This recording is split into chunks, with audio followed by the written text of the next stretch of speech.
Salut à tous, bienvenue pour la première de Brick du Web. Salut Horatio, ça va? Salut Julien, ça va très bien et toi? Ça va, ça va.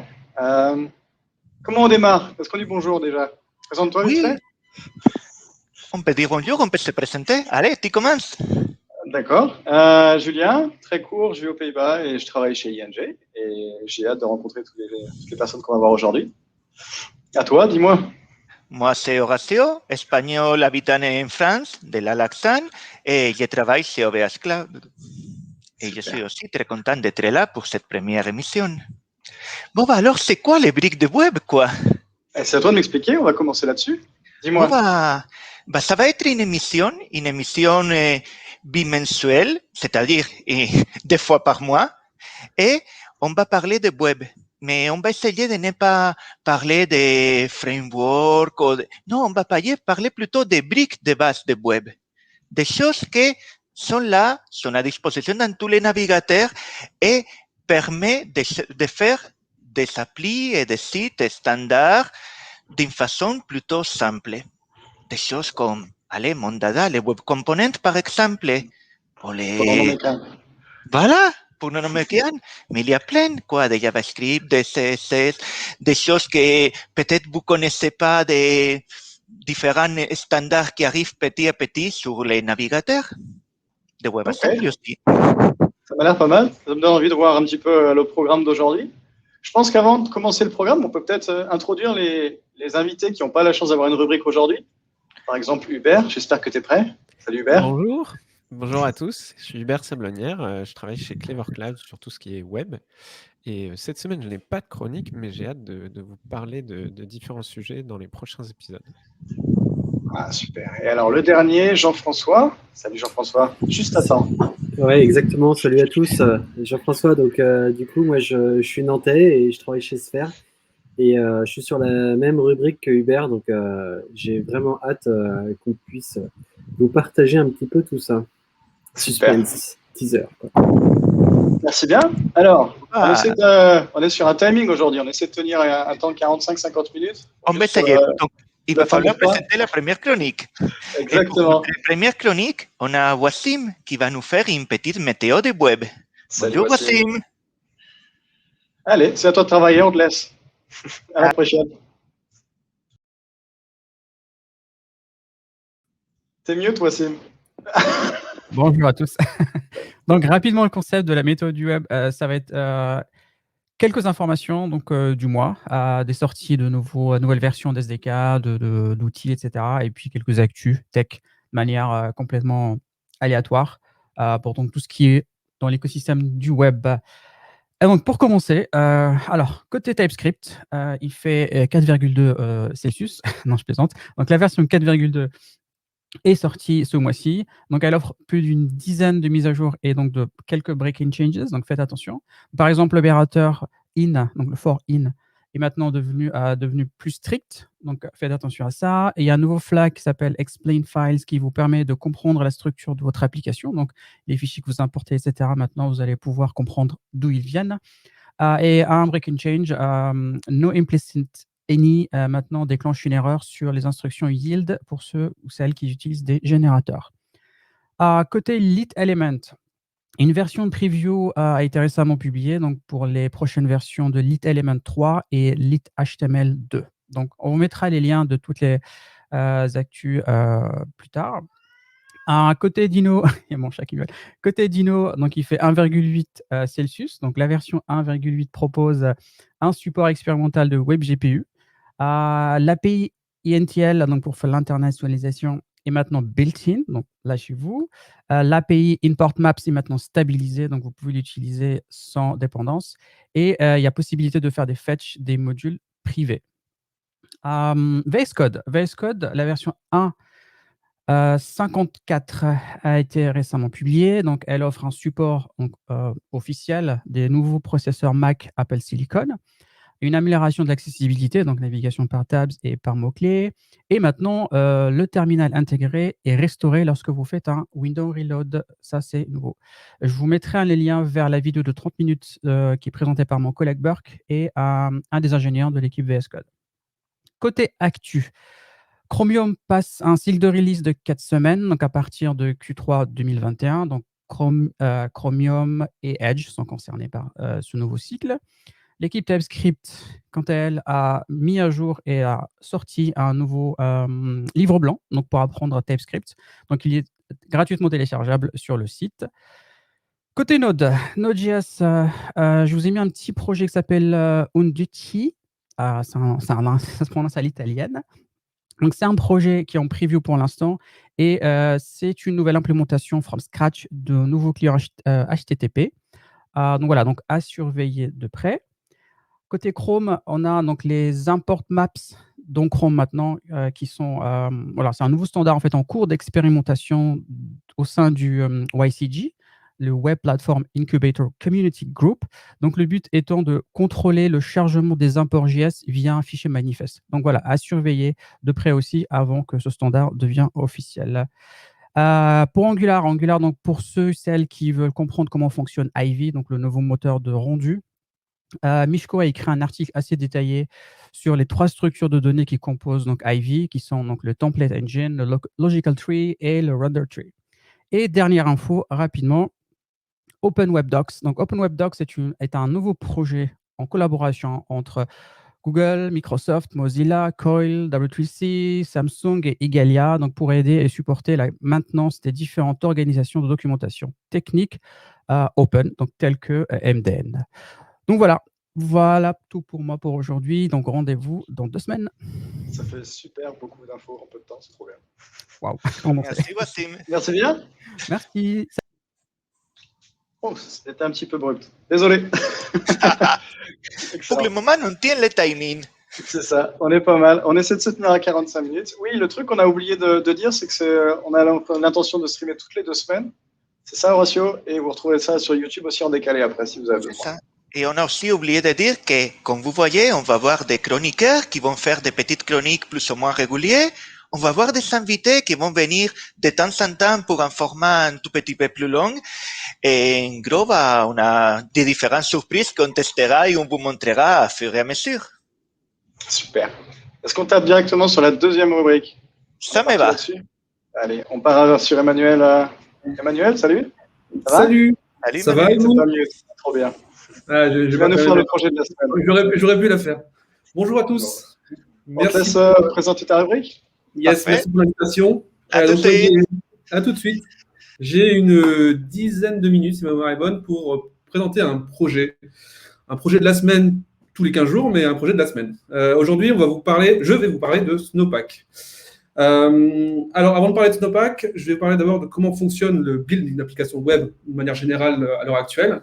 On utilise des outils comme Webpack ou Rollup qui prennent notre code source, écrit en JS, JSX, TypeScript, SCSS, n'importe quoi, qui convertit ce code en code exécutable par le navigateur, et ensuite il y a une phase permettant d'agréger tous ces fichiers en plusieurs plus gros fichiers qui seront ensuite téléchargés par le navigateur.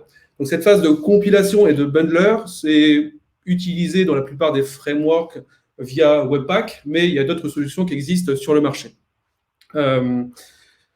Le problème avec ce genre de solution, je pense que vous avez dû ressentir ce genre de problème, c'est qu'au fur et à mesure que l'application grossit, même si Webpack utilise de plus en plus du cache pour optimiser les performances, rien que le temps de lancement de Webpack prend un certain temps, parce qu'il faut compiler l'application au départ. Donc, plus on a de fichiers à compiler et à bundler, plus ça prend de temps. Et ensuite, dès qu'on modifie un fichier, il recompile une grosse partie de l'application, ce qui n'est pas nécessaire. Et pareil, côté Webpack, il y a peut-être des optimisations qui sont utiles en production, ça on va les garder, mais qui ne sont peut-être pas utiles en mode développement. Et donc, c'est là où rentrent en jeu des solutions comme Snowpack. Ce n'est pas la seule solution qui existe sur le marché. Il y a pas mal d'outils qui arrivent, en tout cas qui sont en cours de développement. On peut parler de Snowpack, on peut parler de ESBuild, qu'on abordera un tout petit peu tout à l'heure, vite dans l'écosystème Vue. Donc, ce sera peut-être un sujet d'un autre projet de la semaine dans une autre émission. Mais aujourd'hui, je vais vous parler de Snowpack. Donc, Snowpack, c'est un projet qui a été créé il y a un peu plus d'1 an, c'était en janvier 2020. je regarde son nom, Fred K. Schott, qui est aussi le co-créateur de Pika, qui était un outil qui permettait de générer des livrables NPM à la fois pour le web et pour les nodes et faciliter la publication de ces modules sur la registrie NPM. Et également de Skypack, qui est un peu un CDN, mais pour des solutions, du JavaScript, des modules JavaScript respectant la syntaxe des ECMAScript modules. Quelle est la grosse différence entre Snowpack et une solution comme Webpack? C'est que la phase de bundling, c'est-à-dire l'agrégation de tous les fichiers JavaScript en des plus gros fichiers, n'est pas fait par Snowpack. Le but de Snowpack, c'est qu'il va me générer un fichier pour chaque module JavaScript qu'on va écrire dans notre application. Et si ce fichier n'est jamais changé, il ne sera jamais recompilé. Donc c'est pour ça que les temps de compilation et les temps de rafraîchissement dans le navigateur est beaucoup plus court que dans Webpack. La seconde grosse différence aussi, c'est la compilation lazy loadée, dynamique. Je ne sais pas le terme technique à employer, mais à quoi ça sert de compiler l'ensemble de l'application, sachant qu'on veut en travailler sur une partie? En fait, les modules JavaScript qui seront compilés par Snowpack, ils ne seront compilés que si et seulement si le navigateur les demande. Si je travaille sur une petite partie de l'application et le reste, je n'y touche jamais, elle ne sera jamais compilée. Et donc, le lancement de Snowpack est quasiment instantané. Alors, comment commencer? Snowpack vient avec, comme la plupart des outils, via une CLI qui permet de bootstrapper un projet assez rapidement. Il vient aussi avec un module, un Snowpack Create App, un peu comme le Create React App, permettant de bootstrapper des projets pour du Svelte, du React, du Vue, du LitElement, du Eleventy aussi, si on veut, du JavaScript ou du TypeScript. Donc, niveau démarrage, c'est assez rapide. Et ce que j'ai oublié de dire, c'est que le but, en tout cas le point positif que se donne Snowpack, c'est le zéro config. C'est que j'ai quasiment aucune ligne de configuration à écrire pour avoir un truc fonctionnel, que je fasse du TypeScript avec du Svelte, avec du SCSS, avec du WASM pour faire plaisir à Horacio. J'ai quasiment, en tout cas en mode développement, j'ai pratiquement aucune ligne de code à écrire, aucun fichier de configuration. Si on compare ça à Webpack, c'est sûr que c'est le rêve. Si vous voulez quand même modifier la configuration ou rajouter des plugins, parce que Snowpack se base sur un système de plugins également, il y a bien évidemment un fichier de configuration disponible à la racine qui permet de le faire. Il y a deux modes dans Snowpack. Il y a le mode de développement et le mode de build, qui va générer le livrable qui va être déployé en production. Pour le moment, ce qui est généré par Snowpack, même depuis la version 3.0 qui est sortie en janvier 2021, c'est une version JavaScript non bundlée. Donc, c'est-à-dire que c'est que des modules JavaScript qui sont générés lorsque je fais un Snowpack build. Donc ça, c'est pratique pour les navigateurs qui supportent le parse-goal module dans les navigateurs, mais c'est peut-être pas optimal pour l'ensemble de ces navigateurs. Et si j'ai une grosse application, j'ai peut-être envie de rajouter des optimisations supplémentaires qui n'est pas encore supportée par Snowpack. En version 3, ils ont ajouté une fonctionnalité. Alors, je ne sais pas si c'est avec un système de plugin officiel ou pas, ou c'est intégré de base. Je crois que c'est un plugin qui permet d'optimiser pour la production le livrable de notre application pour faire du tree checking, c'est-à-dire supprimer tout le code qui n'est pas utilisé, faire de la minification, faire du code splitting, etc. Pour le faire, il se base sur un module qui s'appelle ESBuild, qui est un module qui est reconnu comme être très performant pour builder des applications, parce que écrit, non pas en JavaScript, mais écrit en Go. Donc, grâce à ça, on peut bénéficier du parallélisme des différentes tâches à exécuter sur l'ensemble de notre codebase. Mais comme c'est un plugin assez récent, il ne le préconise pas sur des gros projets. Et donc, dans ce cas-là, ce n'est pas grave. Snowpack arrive avec un plugin qui va nous permettre de plugger à Webpack ou à Rollup. Donc, on va garder Snowpack pour générer ma version unbundlée de mon application, c'est-à-dire que des modules JavaScript. Et ce résultat, je vais le passer à Snowpack qui sera en charge de faire ces optimisations qu'il fait bien. Mais donc, on a 2 outils différents, mais en tout cas, pour la phase de développement, nous, on va rester sur Snowpack, qui nous apporte pas mal de bon temps, en tout cas, d'exécution et de compilation et de rafraîchissement dans le navigateur qui est assez intéressant en termes d'expérience développeur, je trouve. Je vous partagerai cet après-midi sur Twitter, sûrement, 2 liens, un podcast et une conférence sur YouTube avec le créateur de Snowpack, si vous voulez jeter un coup d'œil. En tout cas, on n'a pas encore j'ai pas encore trouvé de benchmark entre une application avec Webpack convertie avec Snowpack, quel est le laps de temps qu'on gagne. Mais si vous avez fait déjà le travail sur l'un de vos projets, on serait très intéressé d'avoir votre feedback et pourquoi pas venir en parler quelques secondes. Voilà pour la rubrique. Je vais refaire appel. Merci Manu. Ouais. Merci. On n'a pas précisé, mais on va partager après tous les liens, etc. On a tout ce qui a été partagé sur les différentes rubriques. Ne vous inquiétez pas. Ça prendra peut-être un tout petit peu plus de temps, mais ça sera fait.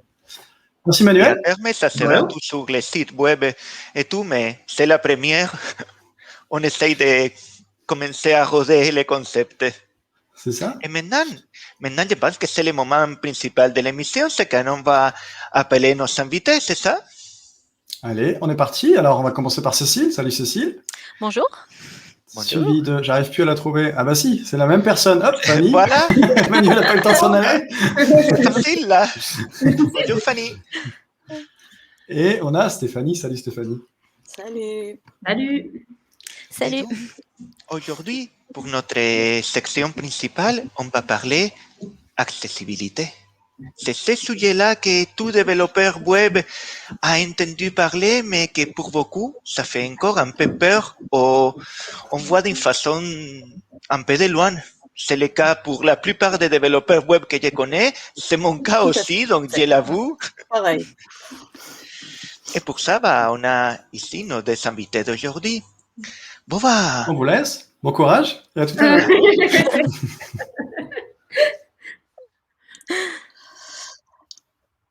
Bon, alors, l'accessibilité, pour vous, c'est quoi? Qui veut commencer? Cécile? Bon, alors du coup, l'accessibilité, pour dire, déjà c'est une obligation qui est à la fois légale, mais aussi surtout aussi éthique.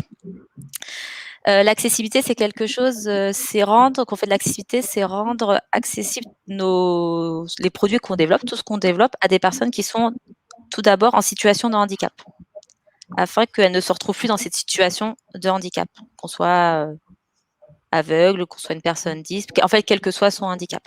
Je sais pas, Fanny, je rajouterais peut-être que c'est essayer d'un point de vue tech, d'œuvrer à rendre nos outils plus inclusifs, en fait, de manière générale. J'aime bien le mot inclusion parce qu'il fait référence à plein d'autres choses. Et faire de l'accessibilité, ça ouvre finalement beaucoup de portes à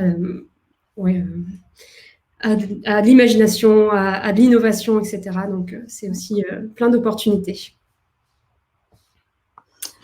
Ok, alors, moi un jour, j'ai bossé sur un projet où on a dû mettre en place l'accessibilité. Donc, c'est-à-dire, c'était rigolo, hein, mais j'étais un peu embêtée parce que, personnellement, j'étais pas en situation de handicap, j'ai pas des problèmes de vue, donc j'étais un peu embêtée.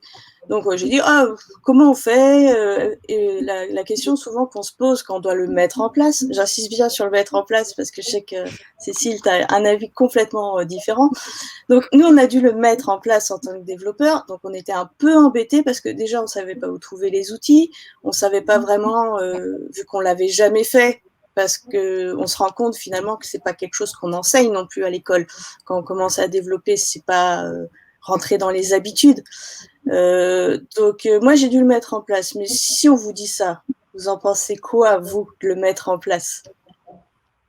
Je te donne la main là-dessus, Cécile, parce que je sais que tu as une réponse qui te fait bondir en fait.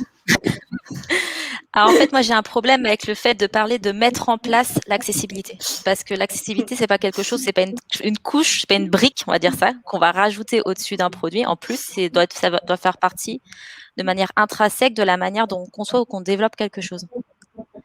Et du coup, ça ne doit pas être vu comme un effort supplémentaire, mais comme une manière naturelle de produire des produits. Ouais, en gros, on doit prendre plutôt des bonnes habitudes, quoi. Voilà. C'est marrant parce que je me suis retrouvée cette année un peu dans la même situation que toi, Stéphanie. On s'est dit un petit peu en cours de projet, bon, il faudrait qu'on mette en place l'accessibilité, comme tu dis. Et on a fait énormément d'allers-retours puisqu'il y a pas mal de choses finalement qui sont à prendre en compte dès la conception, en fait. Notamment, nous, on a beaucoup travaillé sur l'accessibilité cognitive et qui, pour moi, en fait, implique beaucoup de bonnes pratiques en termes d'UX. Et on est revenu beaucoup en arrière, on a fait énormément d'allers-retours pour ça, quoi. Oui, en fait, ouais. Non, vas-y. En fait, la majorité des choses de base, entre guillemets, qu'on peut faire au niveau de l'accessibilité sont avant tout des bonnes pratiques, ou vraiment d'ergonomie ou de développement pur, en fait. C'est pas réinventer la poudre ou rajouter des compétences supplémentaires. D'accord. Et finalement, tout à l'heure, tu disais que tu n'avais pas de handicap et moi non plus. Et finalement, en travaillant là sur l'accessibilité, je me suis rendu compte qu'il y a plein de situations où je deviens en fait, entre guillemets, utilisatrice en situation de handicap. Par exemple, moi, j'ai une petite fille que j'ai allaitée. À chaque fois que je l'ai allaitée, c'est un peu long et c'est très fréquent. Donc, on prend son téléphone et on surfe en attendant. Surfer avec une seule main, c'est pas pratique. Donc, j'utilisais beaucoup de choses audio, par exemple, ou se promener dans la rue avec une poussette. Quand on peut passer aux endroits où les trottoirs sont abaissés et on n'est pas obligé de galérer, soulever la poussette, etc., dans tous les sens. Il y a plein de situations comme ça où parfois on a des sacs de courses plein les mains et si on se retrouve avec une poignée de porte à ouvrir qui se tourne comme ça, c'est mal conçu. Et finalement, en fait, l'accessibilité, même si on n'a pas de handicap, en pensant accessibilité, on va améliorer l'expérience de tout le monde. Ouais. C'est exactement ça. Et même en ce moment, dernièrement, avec le masque, etc., cet hiver, on a tous les porteurs de lunettes, on s'est retrouvés en situation de déficience visuelle avec la buée. Donc, à devoir enlever ses lunettes, donc voir flou. Donc, et sur quelques minutes, quelques heures, c'est déjà très handicapant.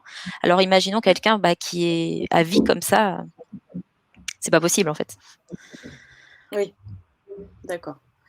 Donc, en fait, potentiellement, on nous valide, on a à tout moment possibilité de se retrouver en situation de handicap et donc d'avoir besoin de se servir d'une seule main pour faire pour aller sur nos téléphones, naviguer sur Internet. Donc là, on apprécie que les gens aient pensé à ça. Se retrouver à changer d'une taille d'écran à l'autre et que ce soit réfléchi aussi, que tout d'un coup, nos boutons ne disparaissent pas. D'accord. C'est vrai que ça peut être pratique. Si je peux me permettre, je me rappelle d'un cas aussi qui nous a un peu marqué dans l'équipe où moi, j'ai développé une application cette année pour les personnes atteintes de la maladie d'Alzheimer. Donc, on a beaucoup travaillé sur le fait de simplifier les interfaces, de contextualiser, tout ce genre de choses. Et on nous avait expliqué cet exemple-là, c'est quelqu'un de chez Apple qui nous avait expliqué cet exemple-là, sur le fait de contextualiser. Imaginez, vous êtes sur une appli, alors moi je fais du mobile, donc je parle beaucoup d'appli, vous êtes sur une appli, vous êtes en train de faire quelque chose, et puis il y a votre maman ou un collègue ou votre chef qui vous appelle pendant 5-10 minutes, et vous passez complètement à autre chose, et ensuite vous revenez sur l'appli où vous étiez, et vous vous dites, mais qu'est-ce que j'étais en train de faire ? Et le fait de contextualiser, d'avoir une interface qui est simple, vous vous rappelez tout de suite et votre expérience, vous n'avez pas d'effort à faire en fait mental pour vous reprojeter dans ce que vous faisiez, quoi. Très bien. Donc les efforts finalement pour ce genre de personnes. Ouais, j'avais une Hubert, je crois qu'il y avait une question. Je pensais pas qu'on m'inclurait, j'ai un peu l'impression de vous couper la parole. Non, je me demandais, est-ce que vous avez des recommandations quand on veut se former à ça, en fait, s'intéresser aux pratiques en général, et plus particulièrement, est-ce que vous avez des recos pour se former à l'utilisation d'un lecteur d'écran? Voilà, c'était ma question. Je sais pas, Fanny, si tu veux. C'est pas forcément des recos, mais je peux expliquer moi comment j'ai fait. Donc moi, j'ai attaqué l'accessibilité d'abord sur le fait de faire des applications natives sur iOS, même si mon quotidien, c'est plutôt Android. Et Apple, pour le coup, vraiment promeut vraiment l'accessibilité et a beaucoup de vidéos, beaucoup d'outillages qui aident les développeurs à rentrer dedans. Donc, je me suis beaucoup basée sur des contenus d'Apple. Et puis après, au niveau, en tout cas, de mon téléphone, j'ai activé VoiceOver ou Talkback sur mon téléphone Android. Je me suis retrouvée complètement perdue. Je me suis dit, mince, comment on coupe ça? Et puis, en fait, après, avec une recherche sur Internet, vous apprenez les 2-3 raccourcis pour savoir naviguer et vous en sortez assez rapidement. Ça, c'est assez simple, en fait. À toi, Cécile? Moi, j'ai commencé à m'intéresser à l'accessibilité en 2018, à peu près à la même période où j'ai vraiment commencé à rentrer dans le sujet des design systems, parce que c'est des sujets qui sont très, très liés. Et du coup, un peu en écrivant de la documentation fonctionnelle et technique, je me suis retrouvée à retourner dans les bases de l'ergonomie aussi. Donc tout ça, j'ai rebouclé sur l'accessibilité. Et en fait, je me suis un peu auto-formée en regardant des présentations, écoutant des podcasts, en faisant beaucoup, beaucoup de lectures et en échangeant aussi avec des gens dont l'accessibilité, c'est leur expertise. Donc, c'est vraiment ça. Et en fait, à partir du moment où on a intégré que le handicap en France, les personnes en situation de handicap, c'est presque 20% de la population, on voit aussi la chose sous un autre œil. Et surtout, quand on a intégré que on fait partie de ces 20%, donc ça permet de revoir. À titre personnel, je suis une personne cis, donc il y a des choses aujourd'hui sur le web qui sont hyper contraignantes pour moi, ce qui fait que je fais de moins en moins d'efforts parce que je ne vois pas pourquoi je ferais des efforts pour des gens qui n'en font pas. Et même en échangeant autour de moi, dans une équipe, sur mon projet, on est 7 et j'ai une personne qui ne voit pas correctement les couleurs. Et il y a plein de gens, notamment chez les hommes, ce qui est assez drôle, qui justement ont une mauvaise perception, n'ont pas la même perception des couleurs que nous. Donc c'est à partir du moment où que j'ai intégré le fait que les handicaps, la situation de handicap, c'est pas les autres, c'est aussi nous. On commence à s'y intéresser vraiment. Il y a un peu harceler les gens avec. Voilà. Mais c'est vraiment plus de choses. Tu m'avais dit. Ouais, pardon. Ouais, non, dis. Vas-y. Tu m'avais dit, Cécile, qu'on pouvait aussi, dans un premier temps, un premier pas, c'était pour vérifier nos pages HTML. On peut aussi utiliser, tu m'avais parlé, c'est qui permet de vérifier que notre. Voilà. Que ça passait, qu'on respectait les standards, parce qu'il y a quand même des standards, c'est ça aussi, il faut qu'on note bien, c'est réglementaire, il y a des standards, il faut les appliquer. Je crois que tu adores quand on met des divs pleines de couleurs pour dire que c'est un bouton. J'ai cru bien noter ça, que ça te plaisait. Donc maintenant, je m'applique à le faire partout, de mettre des divs, class égale button, je sais que tu adores ça, donc voilà. Donc il y a le W3C qui nous permet de valider nos pages, mais je crois qu'on a d'autres outils aussi qu'on pourrait partager pour vérifier, pour apprendre. Après, moi, sur les textes techniques, je suis designeuse, donc je ne vais pas pouvoir aller plus. Donc, ce sera plus Fanny qui va répondre à ça. Mais il faut savoir que sur de l'automatisation, il n'y a que 25% des critères de l'accessibilité qui peuvent être checker de manière automatique. Après, le reste, c'est en tant qu'être humain, en tant que personne, de bien regarder, de tout vérifier, etc. Alors, on me souffle des trucs dans l'oreillette. Lighthouse le fait, et puis Axe. D'accord. Donc, on les partagera en lien pour le web. Pour le web. Alors, est-ce que vous avez d'autres... Ah si, il y a un truc, parce que je suis un peu newbie sur certains points. Juste pour rappeler, l'accessibilité cognitive, ça vise quoi exactement? Excusez-moi, j'ai une enfant qui vient me perturber. Ça arrive. L'accessibilité cognitive, ça touche les personnes qui sont atteintes de maladies mentales, par exemple la maladie d'Alzheimer, mais également des personnes qui sont atteintes de troubles de l'attention, de troubles de dyslexie. Tu parlais d'autisme aussi, Cécile, tout à l'heure. Finalement, c'est beaucoup de monde et il y a aussi des troubles qui sont... Donc ça, c'est souvent des troubles plutôt permanents et on peut également avoir des troubles qui sont temporaires, tout simplement quand on est sous l'effet de substances de drogue ou d'alcool, quand on est dans un état de dépression ou quand on est en manque de sommeil. Donc même des personnes qui, du coup, ne pourraient pas avoir ces troubles permanents peuvent peut-être se reconnaître dans certains exemples que je t'ai cités pour ces troubles temporaires. Oui. Puis on vieillit tous. Et on vieillit tous et on vit de plus en plus longtemps. Il y a de plus en plus de Tout à fait. Ce que je disais, moi, je vois très bien de loin, mais de près, il me faut des lunettes. Donc maintenant, quand je code, j'ai les lunettes en permanence. C'est un peu un problème. Je suis de temps en temps obligée d'agrandir les polices pour bien lire. Donc voilà. Donc j'avoue que ça commence à fatiguer ce côté-là. Est-ce que vous vouliez ajouter quelque chose de supplémentaire autour de ce sujet? Pas spécialement. Cécile? Hormis dire que l'accessibilité, il ne faut pas attendre que ce soit les autres qui vous l'apportent, que c'est une responsabilité à la fois personnelle et collective. Qu'on est, même sans être un expert, on peut en parler un peu à ses collègues, essayer de checker un contraste, ça ne demande pas une compétence extraordinaire.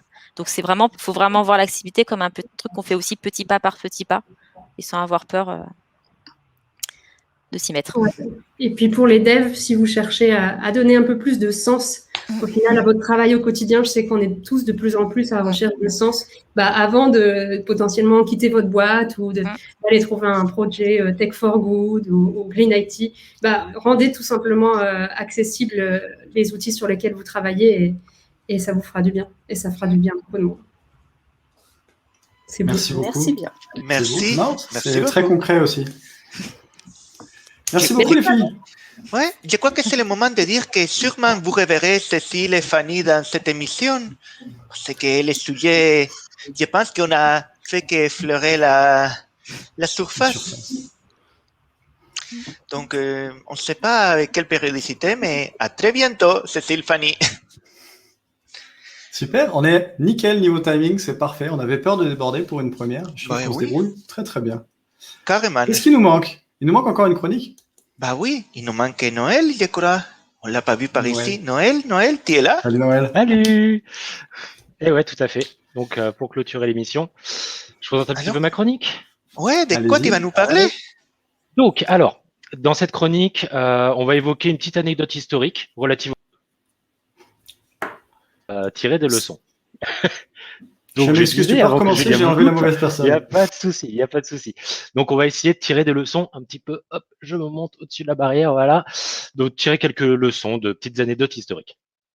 Donc, les liens, le transcript seront mis en ligne après l'émission sur Twitter, mon site fullweb.dev et partout ailleurs. On repartagera tout ça. Donc, aujourd'hui, on va parler de la création du web. On va commencer par une question facile. Qui a inventé le web à votre avis? Voilà, c'est bien. Vous avez tous très bien pas répondu avec vos micros coupés ou dans les commentaires, je sais pas. Tim Berners-Lee. Figurez-vous que vous avez tout faux. Voilà. Oui, mais Tim Berners-Lee, le CERN, 1989, gna gna gna. Non. Tim, oui, je l'appelle Tim, c'est un copain. Donc Tim, disais-je, il a bien fallu qu'il se base sur quelque chose. Il n'a pas sorti comme ça tout seul l'idée du siècle de son chapeau. Je vous sens pas super convaincu là. Ok, bon, je vais vous montrer alors. Donc retour en 1962.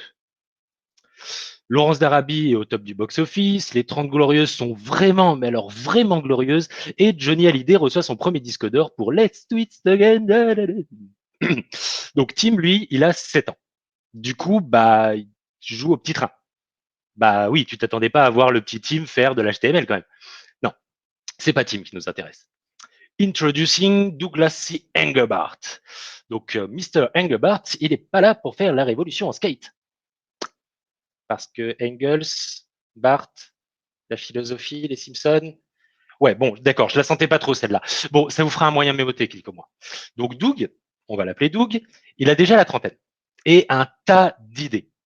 Ces idées, il les met dans un rapport intitulé Augmenting Human Intellect, a Conceptual Framework. Ouais, il déconne pas, je vous dis.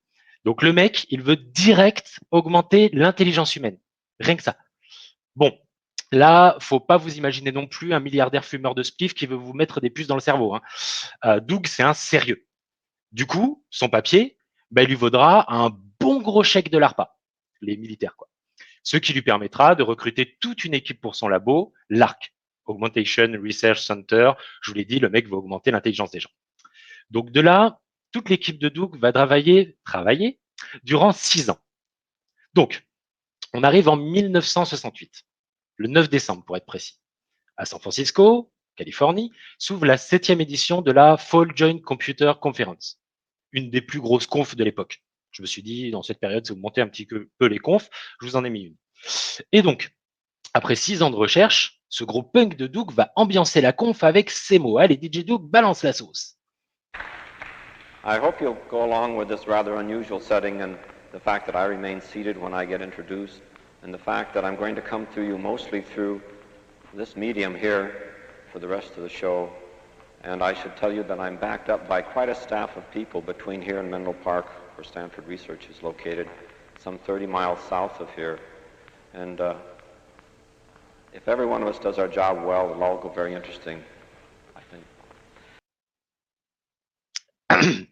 Donc, faut déjà préciser, les démos, ça n'existait pas à l'époque. Hein. Donc, c'est pour ça qu'il s'excuse d'être assis devant un écran avec son casque de gamer, etc. C'est la toute première démo de l'histoire. On l'appellera même plus tard The Mother of All Demos, la maman de toutes les démos.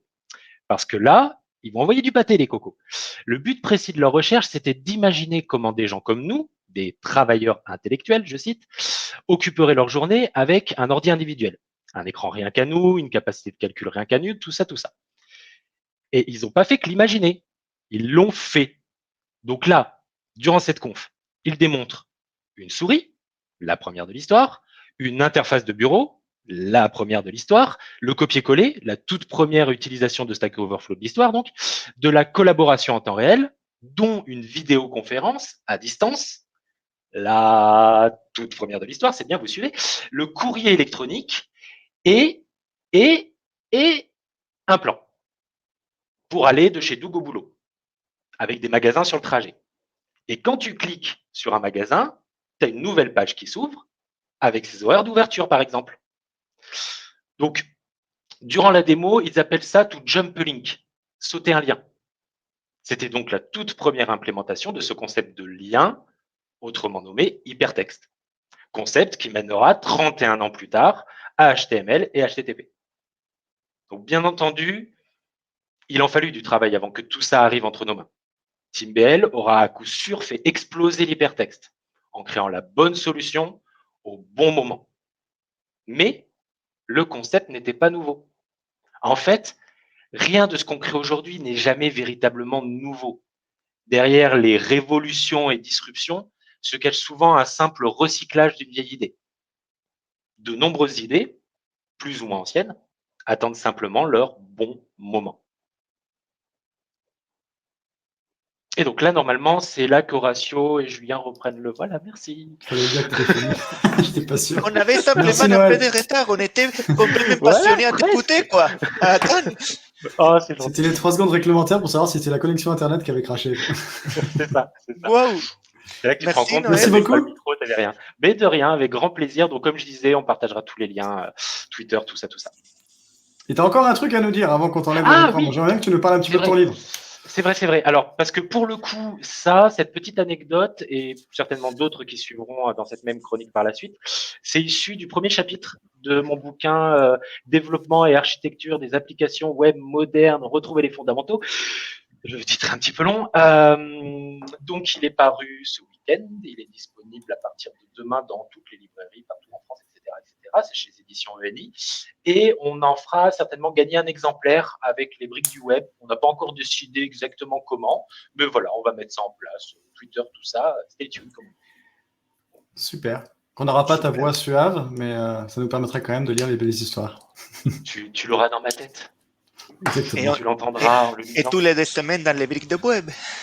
Et voilà. Et voilà. Merci bien, Noël. Salut. Bon, bah écoute. Je crois qu'il est déjà temps de conclure. Bah oui, je trouve que notre première émission s'est plutôt bien passée. C'est ça, c'est pas trop mal. Il y a eu des petits accros, mais on n'a pas à rougir, je pense. Et donc, rendez-vous dans 15 jours. Dans 2 semaines. 2 semaines. Toutes les 2 semaines, à la même heure, midi 15. De midi 15 à 13 à peu près, le mardi. Et en rediff sur YouTube. Bon bah, à plus tout le monde. Donc, à très bientôt. Au revoir. Et à dans 2 semaines. Salut. Ciao.